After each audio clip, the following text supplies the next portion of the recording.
Hi, Shannon here for houseimprovements.com. We're on the second day of the garage build vlog, and hopefully today, well for sure today, I'll get the that wall back there all sheeted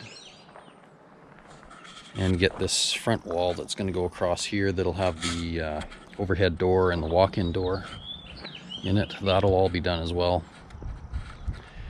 You can see some of the construction here. So we've got 2x4 walls, 16 inches on center, double top plate, and then we've got OSB sheathing going on the outside. So you can see we've also got the row blocking. Our wall's 10 feet tall. Oops, my shadow's in the way. Walls are 10 feet tall, so we've got a row of blocking running at about the halfway mark.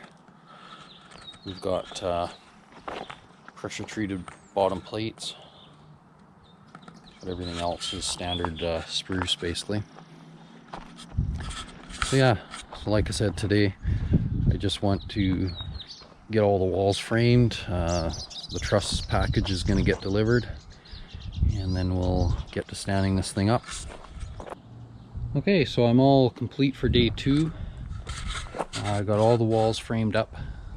This one obviously is this end, the big overhead door. I put these cross braces on so when we move it out of the way, we don't rack it, because there isn't a lot of strength in it the way it is until we get it standing up and attached to everything else.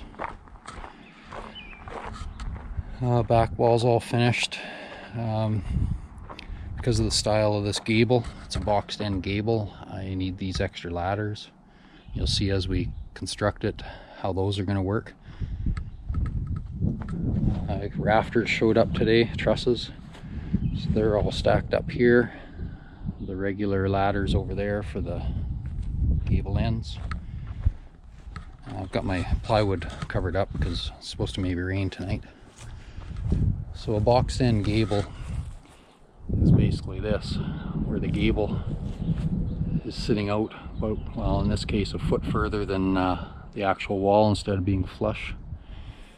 So that's why we need those other ladders, and like I said, you'll see exactly why and how we'll use those ladders when the time comes. So not too much to do tomorrow, a few little odds and ends. It's going to be a couple days till I get enough people together to stand it up, but pretty much ready, so we'll see if the weather cooperates.